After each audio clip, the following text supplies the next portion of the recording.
बिस्मिल्लाहिर्रहमानिर्रहीम। अस्सलामुअलैकुम dear students, हमने चैप्टर 7 फ्लूइड डायनामिक्स को स्टार्ट किया हुआ है और इसमें आज हमने अपने फर्स्ट नॉलेज का लेक्चर 2 डिलीवर करना है। और फर्स्ट लेक्चर हमारा आर्चिमीदेस प्रिंसिपल ऑफ फ्लोटिंग के बारे में था और हमने लास्ट टाइम जो है बहुत सारी बातें इस प्रिंसिपल के बारे में डिस्कस कर ली थी। उसको मैं थोड़ा सा दोबारा बताने लगा हूं आर्चिमीदेस प्रिंसिपल के हवाले से कि ये प्रिंसिपल ये कहता है कि जब भी आप किसी ऑब्जेक्ट को वाटर में इमर्स करते हो, ठीक है, जैसे ही वाटर में इमर्स करोगे तो वो ऑब्जेक्ट क्या करेगा, उस जब वाटर में जाएगा तो जितना भी उसका वॉल्यूम उस वाटर के अंदर इंसर्ट होगा, इमर्स होगा, उस वॉल्यूम के बराबर उसने वहां से वाटर को डिस्प्लेस करना है अपनी जगह बनाने के लिए। अब वो जितना भी डिस्प्लेस वाटर है उसका जो वेट है उसके बराबर ऑब्जेक्ट के ऊपर एक अप थ्रस्ट फोर्स आती है जिसे आप बॉयंसी फोर्स कहते हो।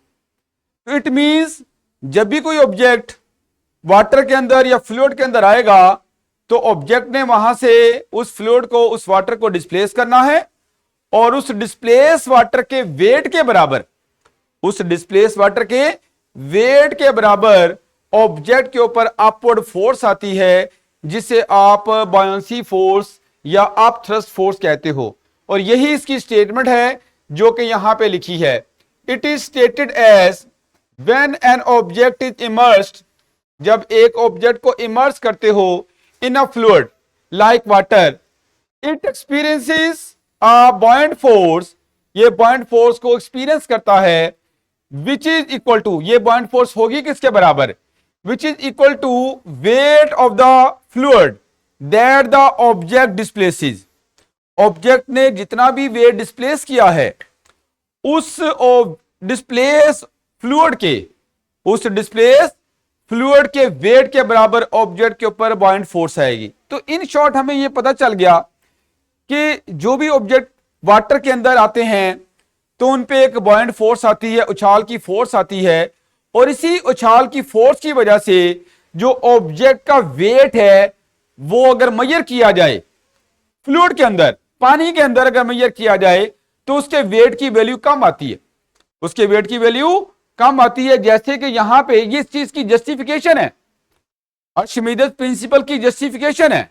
आर्चिमीदेस प्रिंसिपल कहता है कि यहां पे बॉयंट फोर्स आएगी। अब उस बॉयंट फोर्स के होने का हमें कैसे पता चलेगा, हमें ऑब्जेक्ट के वेट को देखना पड़ेगा। किसके अंदर, फ्लूइड के अंदर, पानी के अंदर सपोज करें तो पानी के अंदर अगर तो वेट की वैल्यू कम हो गई है तो डेफिनेटली वहां पे बॉयंट फोर्स है। तो अब वेट को मेजर करने के लिए डेफिनेटली आप कोई ना कोई डिवाइस इस्तेमाल करोगे, जैसे कि यहां पे ये एक डिवाइस जो कि वेट को मेजर कर रहा है। वैसे तो ये मैस को मेजर कर रहा है, हम मैस की टर्म्स में ही वेट की बात कर लेंगे। मैस को ही मैं इक्विवेलेंट टू वेट ले रहा हूं क्योंकि मैस से वेट निकाला जा सकता है। मैस को अगर जी से मल्टीप्लाई कर दें तो हमारे पास वेट आ जाता है। खैर अभी चेक करते हैं इसको कि ये इनिशियली हमारे पास जो ऑब्जेक्ट है ये इस वाटर से बाहर है और ये स्केल इसकी जो रीडिंग दे रहा है वो 5 किलोग्राम की दे रहा है क्योंकि इस ऑब्जेक्ट का एक्चुअल जो वेट है वो 5 किलोग्राम है। अब जब आपने इसको वाटर के अंदर इंसर्ट किया, इमर्स किया, तो जाहिर सी बात है इसने अपने जितना भी वॉल्यूम है जो इस वाटर के अंदर इमर्स हो चुका है, अपने उस वॉल्यूम के बराबर इसने वाटर को वहां से डिस्प्लेस कर दिया और वो जो डिस्प्लेस वाटर है वो यहां पे साइड पे दिखाया गया है। और कितना है ये, इस डिस्प्लेस वाटर का जो वेट है वो कितना है, 2 किलोग्राम। इसका मतलब है इस 2 किलोग्राम वाटर की वजह से अपवर्ड इसके ऊपर फोर्स आ जाएगी, बॉयंसी फोर्स आ जाएगी जो कि 2 किलोग्राम के इक्विवेलेंट फोर्स होगी। अब 5 किलोग्राम की एक्चुअल वेट की वजह से डाउनवर्ड फोर्स है और 2 किलोग्राम ये डिस्प्लेस वाटर की वजह से अपवर्ड फोर्स है। इस तरह से नेट इफेक्ट कितना बनेगा, 5 kg नीचे की तरफ, 2 kg ऊपर की तरफ, तो नेट यहां पे हमारे पास 3 kg का इफेक्ट आएगा। और यही वजह है कि हमारे पास जो स्केल है ये जो हमें रीडिंग दे रहा है ये 3 किलोग्राम की दे रहा है। और ये इस बात की जस्टिफिकेशन है, हमारे एसएलओ के अंदर लिखा हुआ है कि आर्चिमीडेस प्रिंसिपल को जस्टिफाई भी करना है और उसको यूज भी करना है। तो मैं इस जस्टिफिकेशन को बता रहा हूं कि जस्टिफिकेशन कैसे होगी, इस वेट को देख के, कि वेट की रीडिंग देख लो, अगर कम हो गई है तो समझ लो कि यहां पे बॉइंट फोर्स है। आर्चिमीडेस प्रिंसिपल के मुताबिक सारा कुछ और है। अच्छा, अगर ये बॉइंट फोर्स, अच्छा यहां पे दो तरह की फोर्सेस होगी, एक बॉइंट फोर्स और एक ऑब्जेक्ट का एक्चुअल वेट। अगर ये दोनों फोर्सेस, ऑब्जेक्ट का वेट और बॉइंट फोर्स, अगर ये बराबर हो जाएं तो उस केस में दोनों एक दूसरे के इफेक्ट को कैंसिल करेंगे और स्केल हमें जीरो रीडिंग शो करेगा, और ऐसे केस में ऑब्जेक्ट जो है वो वेटलेस स्टेट में होगा। तो इसका मतलब ऑब्जेक्ट फ्लूइड के अंदर वेटलेस स्टेट में भी आ सकता है, और नॉर्मली मैं जो फ्लूइड की बात कर रहा हूं वो हमारा लिक्विड है, वाटर है। अच्छा खैर, हमने एक बात सीख ली कि आर्चिमीडेस प्रिंसिपल हमें एक बॉइंट फोर्स के बारे में बता रहा है, और ये उसी वक्त आती है जब आप किसी ऑब्जेक्ट को किसी फ्लूइड में, किसी वाटर में इमर्ज करते हो। अच्छा, अब ये जो मैंने भी आपसे डिस्कशन की कि यहां पे अब दो तरह की फोर्सेस आ जाती हैं अगर कोई ऑब्जेक्ट वाटर के अंदर इमर्स होता है।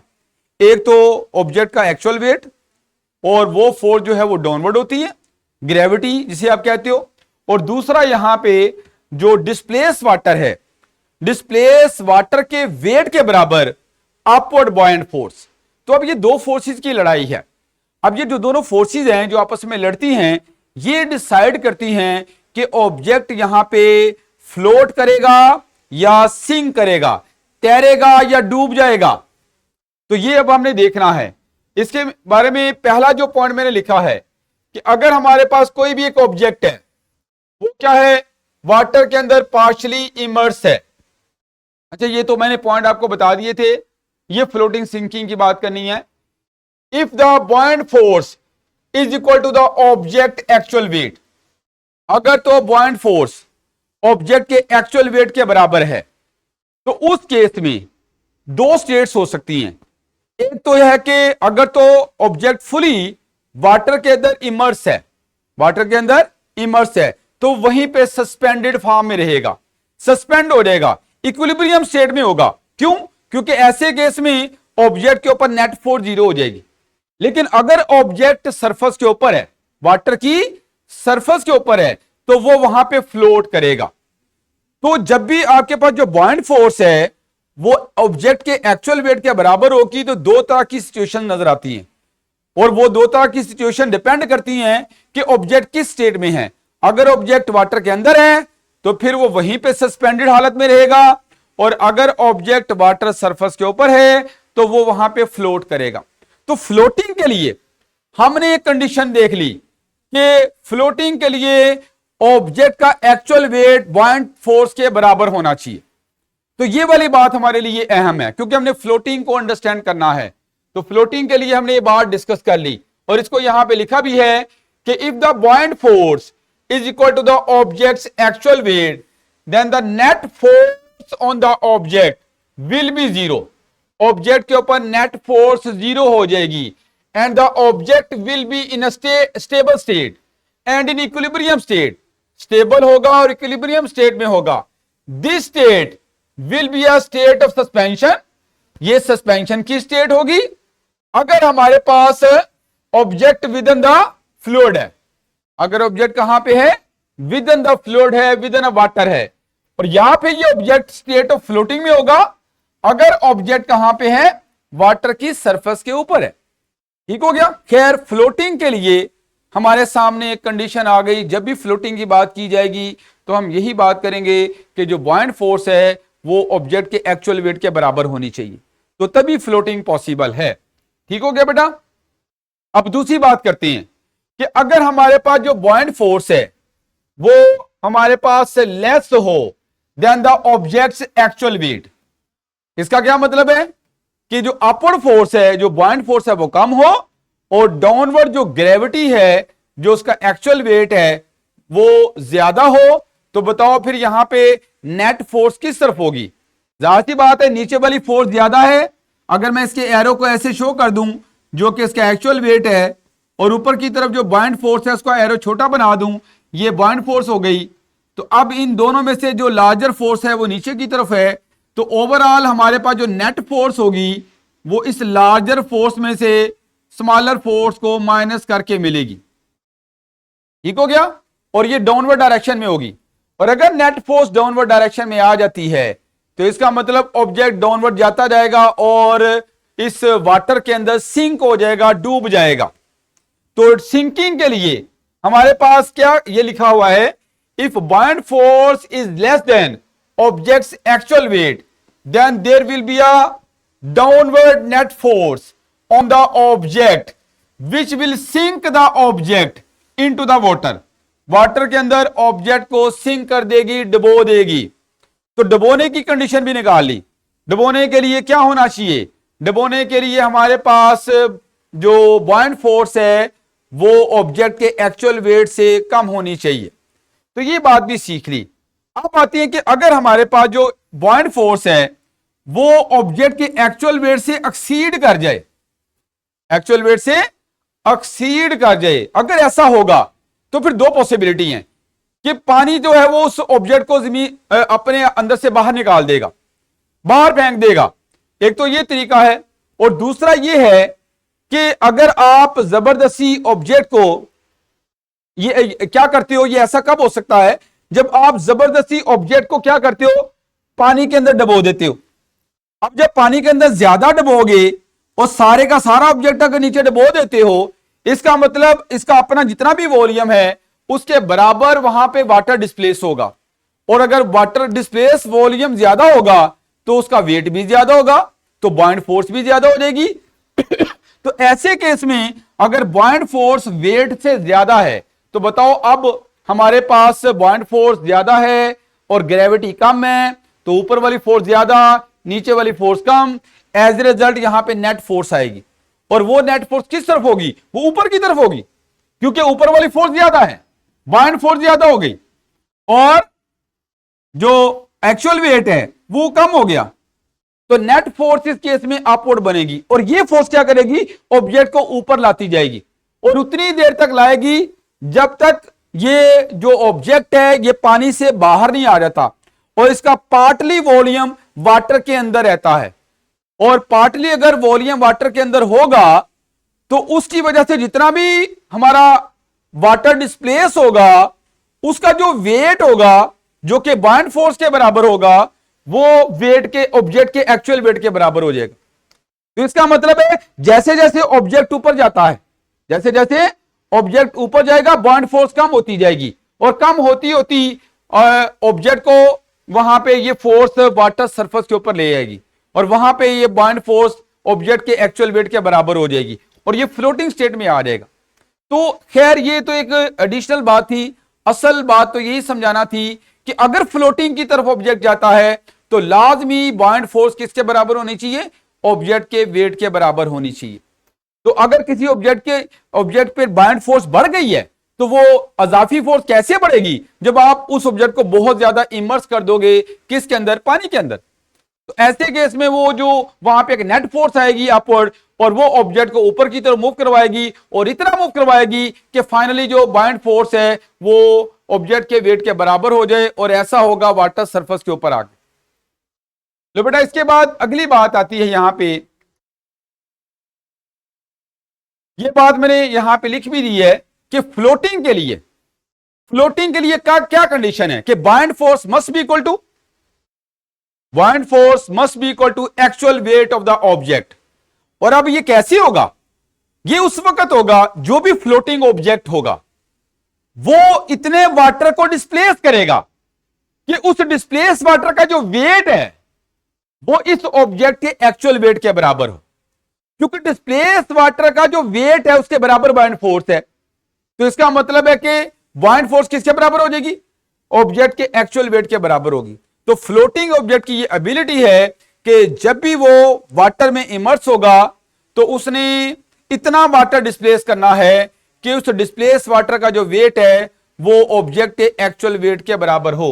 तो ये एक इंफॉर्मेशन दी हुई है, a floating object displaces a weight of the fluid equal to its own weight इतना वाटर डिस्प्लेस करेगा कि उस डिस्प्लेस वाटर का वेट ऑब्जेक्ट के अपने वेट के बराबर होगा और ऑब्जेक्ट इक्विलिब्रियम स्टेट में सरफेस के ऊपर फ्लोट करेगा। तो ये बेटा आपने फ्लोटिंग के हवाले से जो है वो कुछ अहम पॉइंट डिस्कस किए, फ्लोटिंग और सिंकिंग। फ्लोटिंग के लिए बॉयंट फोर्स एक्चुअल वेट के बराबर होनी चाहिए और सिंकिंग के लिए हमारे पास जो बॉयंट फोर्स है वो एक्चुअल वेट से कम होनी चाहिए, तो तभी सिंकिंग होगी। खैर अब हम आते हैं कि ये जो फ्लोटिंग और सिंकिंग है इसको जरा डेंसिटी के कॉन्सेप्ट से भी अंडरस्टैंड करते हैं। किसके कॉन्सेप्ट से? डेंसिटी के कॉन्सेप्ट से देखते हैं कि वो कैसे होगा। इसके लिए मैं कहता हूं कि मैंने अगर एक ऑब्जेक्ट को वाटर में सबमर्ज किया है, डुबोया है, तो जाहिर सी बात है उसने वहां पे वाटर को डिस्प्लेस किया है और डिस्प्लेस वाटर के वेट के बराबर ऑब्जेक्ट के ऊपर बॉयंट फोर्स आएगी जो कि इस फार्मूले से कैलकुलेट की जा सकती है। ये हमने ऑलरेडी डिस्कस की हुई है।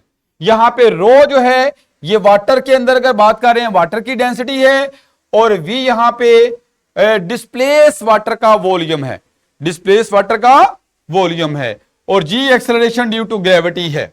ये यहां पे मैंने एक्सप्लेन भी कर दिया है कि rho W is the density of the water and जो वी डब्ल्यू है it is the volume of the water displaced by the submerge object. जिस ऑब्जेक्ट को आपने वाटर में इमर्स किया है उसने जितना भी वाटर डिस्प्लेस किया है उसका ये वॉल्यूम है। अब आते हैं ऑब्जेक्ट का एक्चुअल वेट, वो तो आप mg लिख दोगे, O फॉर ऑब्जेक्ट। तो यहां पे मैंने इसको अगर m को मैं लिख दूं यहां पे कि डेंसिटी का कॉन्सेप्ट इस्तेमाल करूं, अगर ऑब्जेक्ट की डेंसिटी रो ओ है तो मैं इसको लिख सकता हूं mo ओवर vo। mo यहां पे ऑब्जेक्ट की मास है और vo यहां पे ऑब्जेक्ट का वॉल्यूम है। क्या है? वॉल्यूम है। तो अब मैं यहां पे अगर इसको ऐसे लिखता हूं कि mo किसके बराबर हो जाएगा? mo हमारे पास यहां पे बनेगा रो ओ इंटू vo। रो ओ ऑब्जेक्ट की डेंसिटी है और vo ऑब्जेक्ट का वॉल्यूम है। तो यहां पे मैंने इसी चीज को इस तरह से एक्सप्रेस कर दिया है। ठीक है, मैंने mo की जगह पे इसकी ये वैल्यू पुट कर दी, ये वाली वैल्यू नहीं बल्कि रो ओ vo और ये साथ g आ गया। ये वैल्यू है हमारे पास मास की। अच्छा अब इसके बाद अगर फ्लोटिंग की बात करते हैं तो फ्लोटिंग में अभी मैंने क्या कहा था, फ्लोटिंग का पॉसिबल है।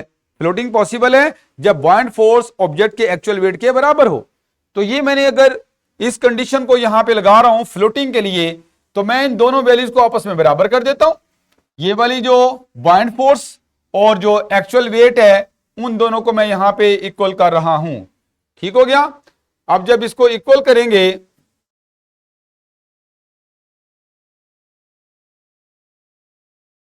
अच्छा ये बीच में खत्म करो यार, ये क्या, ये W नीचे लिखा हुआ है इसको, सॉरी। ठीक है, ये मैंने दोनों के इक्वल कर दिया।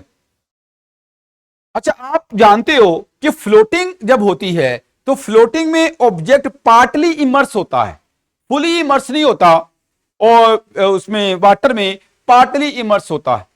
तो अगर वो पार्टली इमर्स होगा तो इसका मतलब है कि जितना भी उसका पार्ट वाटर के अंदर डिस्प्लेस है उसके बराबर उसने वाटर के वॉल्यूम को डिस्प्लेस करना। तो हम कह सकते हैं कि जो volume displaced of the water है वो ऑब्जेक्ट के एक्चुअल वेट से कम होता है।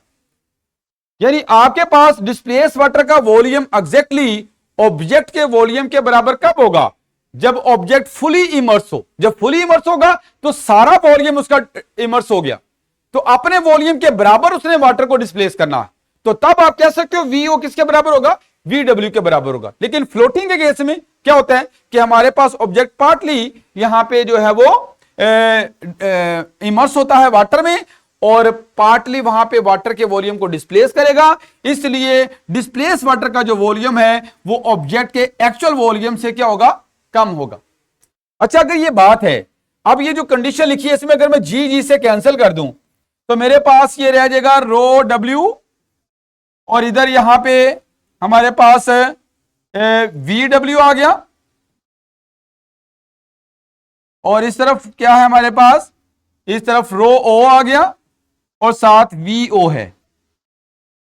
क्लियर हो गया बेटा? अच्छा, अब आपको पता है कि ये वीओ की वैल्यू ज्यादा है, सपोज करो ये 10 है और ये हमारे पास अगर 2 है, बताओ ये अब दो चीजों का, वैसे तो VW कम है और VO ज्यादा है, लेकिन ये जो प्रोडक्ट है इन दो चीजों का, इनमें इक्वलिटी है।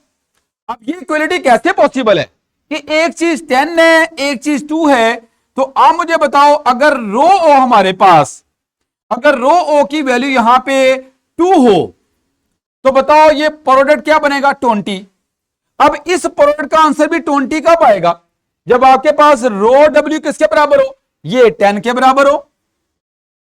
इसका मतलब है कि ये वाली जो कंडीशन है ये हमें ये बता रही है कि अगर वीओ ज्यादा है VW से, तो यहां पे जो प्रोडक्ट आ रहा है रो और वी का, ये तो उसी वक्त आपस में इक्वल प्रोडक्ट बनेगा जब रो डब्ल्यू की वैल्यू जो है वो रो ओ से ज्यादा हो।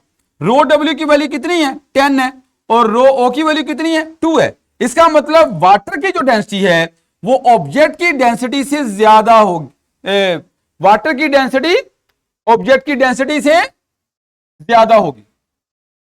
तो इसका मतलब है कि फ्लोटिंग के लिए, फ्लोटिंग उसी वक्त पॉसिबल होगी जब ऑब्जेक्ट की डेंसिटी उस फ्लूइड की डेंसिटी से कम हो, फ्लूइड की डेंसिटी ज्यादा हो और ऑब्जेक्ट की डेंसिटी कम हो, तभी यहां पे फ्लोटिंग होगी।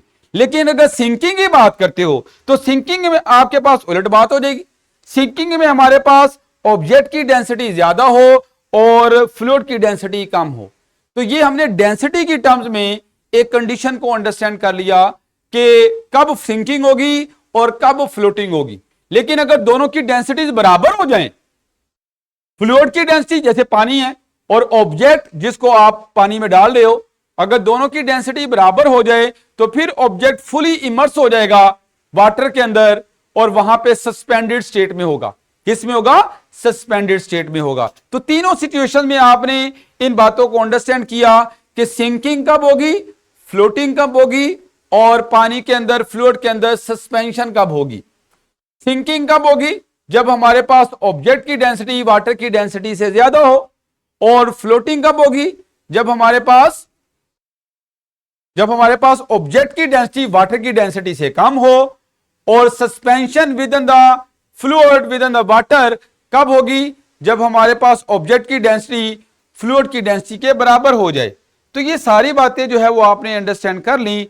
अब हम आते हैं यहां पे एक, ये इस बात को जरा एक फिगर से भी दिखाया गया है कि इसमें कॉर्क है, इसकी डेंसिटी वाटर की डेंसिटी से कम है इसलिए फ्लोट कर रहा है। और वुड के लिए भी ऐसे ही है, वुड की डेंसिटी थोड़ी सी ज्यादा है कॉर्क के लिहाज से, लेकिन वाटर की डेंसिटी से कम है। एक और बात याद रखो, ऑब्जेक्ट की डेंसिटी जितनी वाटर की डेंसिटी के करीब जाती जाएगी, ऑब्जेक्ट की डेंसिटी वाटर की डेंसिटी के करीब जाती जाए लेकिन कम रहे, करीब तो हो लेकिन उससे कम हो, तो ऑब्जेक्ट फ्लोट तो करेगा लेकिन उसका जो इमर्स वॉल्यूम है, जो पानी के अंदर डूबा हुआ वॉल्यूम है, वो बढ़ता जाएगा। ठीक हो गया?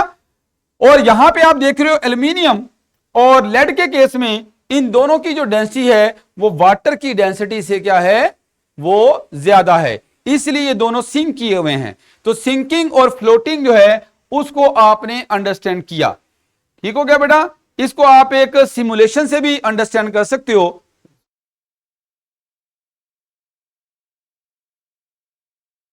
हाँ जी, ये स्टूडेंट ये देखें, हमारे पास ये एक सिचुएशन है, इसमें ये एक ऑब्जेक्ट है जिसको एक स्केल के साथ जो वेट मेजर कर रहा है, वैसे तो मैस मेजरमेंट नजर आ रही है, तो ये वेट मेजर कर रहा है, इसके साथ हमने एक ऑब्जेक्ट हैंग किया। ऑब्जेक्ट का जो मैस है या वेट है उसको यहां से एडजस्ट किया जा सकता है और इस ऑब्जेक्ट का वॉल्यूम भी यहां से आप एडजस्ट कर सकते हो। ये हमारे पास वाटर की डेंसिटी है 1 ग्राम पर सेंटीमीटर क्यूब। अब जरा डेंसिटी के कॉन्सेप्ट के लिहाज से इसको डिस्कस करना चाहें तो मुझे बताएं, अगर मैं यहां पे क्या करता हूं कि इसकी जो वैल्यू है वो कर देता हूं यहां पे 500, मैस 500 हो गई और इस ऑब्जेक्ट का वॉल्यूम 1000 सेंटीमीटर क्यूब है। अब अगर मैं इसकी डेंसिटी निकालना चाहूं तो बताओ इसकी डेंसिटी क्या होगी? इसकी डेंसिटी आप मैस को वॉल्यूम से डिवाइड कर दो, 500 ऊपर आ जाएगा, 1000 नीचे आ जाएगा, तो ये हमारे पास 0.5 ग्राम पर क्यूबिक सेंटीमीटर बन जाएगी। जबकि वाटर की डेंसिटी कितनी है? 1 है। तो ये किस तरह का सिनेरियो बन गया कि हमारे ऑब्जेक्ट की जो डेंसिटी है वो वाटर की डेंसिटी से, फ्लूइड की डेंसिटी से कम है, तो इस केस में ऑब्जेक्ट को क्या करना चाहिए, यहां पे फ्लोट करना चाहिए। ठीक है, एक तो फ्लोटिंग की बात समझ आ रहेगी, ये चीज देखेंगे यहां पे ये फ्लोट करता है कि नहीं। और दूसरा एक और चीज भी देखेंगे कि जाहिर सी बात है जब ये ऑब्जेक्ट इस वाटर में जाएगा तो इसने वाटर को वहां से डिस्प्लेस करना है। अब डिस्प्लेस वाटर का जो वेट होगा वो बाइंड फोर्स उसके बराबर लग रही होती, तो वो भी यहां पे हम देखेंगे। और तीसरा हम यहां पे स्केल की रीडिंग भी देखेंगे कि अगर ये फ्लोट कर रहा है यहां पे, ठीक है, तो हमारे पास इस स्केल की रीडिंग क्या आएगी। अगर ये फ्लोट करेगा तो मुझे बताओ बाइंड फोर्स किसके बराबर होगी, इसके एक्चुअल वेट के बराबर होगी। और अगर ये दोनों फोर्सेस बराबर हो जाएं तो एक दूसरे के इफेक्ट को कैंसिल कर देंगी और हमारे पास ये जो स्केल है वो इस पे चूंकि नेट फोर्स 0 आ जाएगी, स्केल हमें 0 रीडिंग शो करेगा, यानी ऑब्जेक्ट हमारा वेटलेस स्टेट में होगा। वो भी अब चेक कर लेते हैं। मैं इसको रन कर रहा हूं यहां पे, ये यहां पे मैंने इसको इसके एक्चुअल वेट को भी शो कर दिया जो कि यहां पे 500 ग्राम है, और यहां पे मैं अप थ्रस्ट फोर्स को भी शो करूंगा। अभी तो यहां पे अप थ्रस्ट फोर्स कोई नहीं है, क्योंकि बाइंड फोर्स क्यों नहीं है, क्योंकि ऑब्जेक्ट इस वाटर के अंदर नहीं गया। मैं अब क्या करता हूं कि इसको यहां पे रन करता हूं।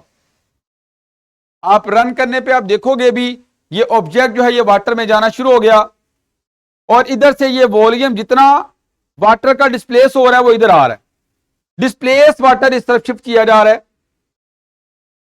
और फाइनली आप जरा चेक करो कि हमारे पास यहां पे ये फ्लोट कर रहा है, और फ्लोटिंग की कंडीशन क्यों हुई, क्योंकि हमारे ऑब्जेक्ट की जो डेंसिटी है वो किससे कम है, वाटर की डेंसिटी से कम है, वाटर की डेंसिटी से कम है, इसलिए यहां पे ये फ्लोट कर रहा है।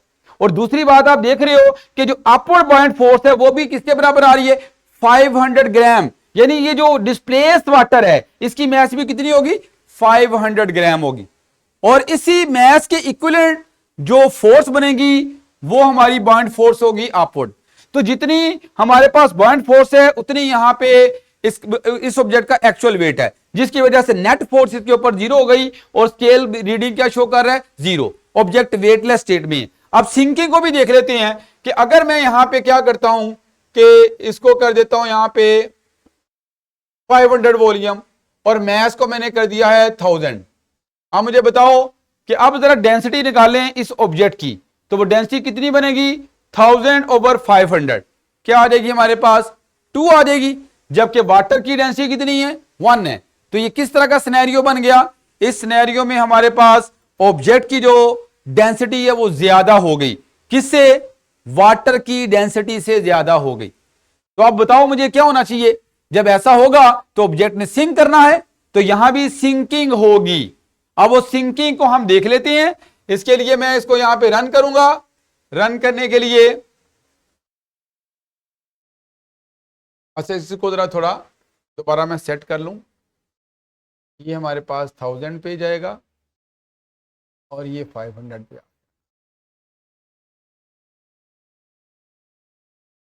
अब जरा देखिएगा आप कि यहां पे जो ऑब्जेक्ट है वो सिंक करता है कि नहीं।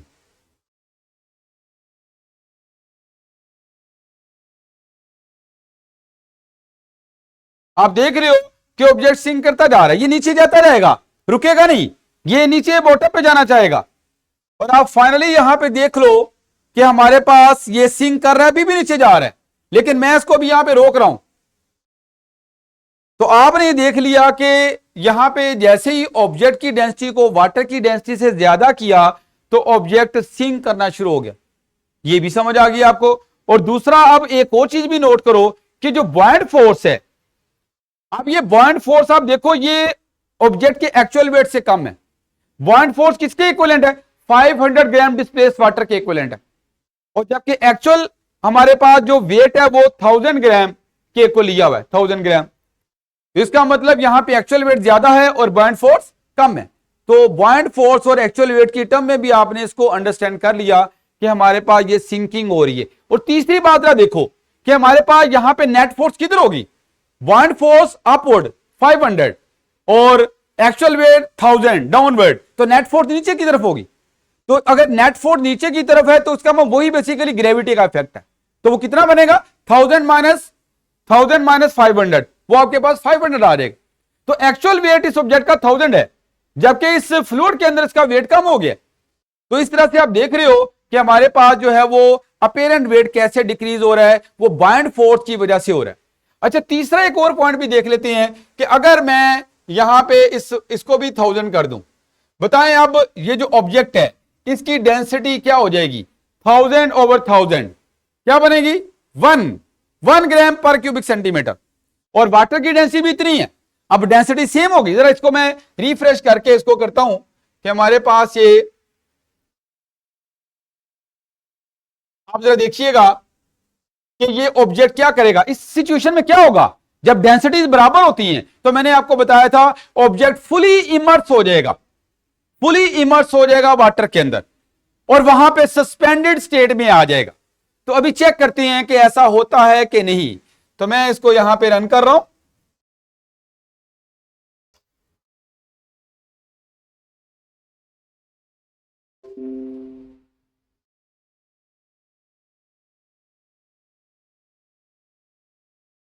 आप ये देख रहे हो कि ऑब्जेक्ट जो है वो वाटर के अंदर इमर्स होता जा रहा है और जब ये फुली इमर्स होगा तो स्टॉप होगा। ये हमारे पास फुली इमर्स हो गया। और यहां पे मुझे बताएं, इस वक्त मैंने आपको बताया था कि जब आपके पास बॉयंट फोर्स और एक्चुअल वेट बराबर होंगे तो दो स्टेट्स होंगी। ऑब्जेक्ट अगर तो फ्लूइड के अंदर है तो वहीं पे सस्पेंडेड फॉर्म में होगा, जैसे कि यहां भी बॉयंट फोर्स और एक्चुअल वेट बराबर आ गए। बॉयंट फोर्स 1000 ग्राम से ऊपर की तरफ शो की हुई है। ये एक्चुअली इस डिस्प्लेस वाटर की मैस है, डिस्प्लेस वाटर की मैस 1000 ग्राम है और इसी मैस के इक्विवेलेंट जो इसका वेट है उसके इक्विवेलेंट ऊपर की तरफ बॉयंट फोर्स लग रही है। तो खैर आपने ये सारी बातों को अंडरस्टैंड कर लिया, कब सस्पेंशन होगी, कब फ्लोटिंग होगी और कब सिंकिंग होगी। तो बाकी थोड़ा सा लेक्चर रिमेनिंग है अभी, वो हम इंशाल्लाह नेक्स्ट टाइम इसको कवर करेंगे।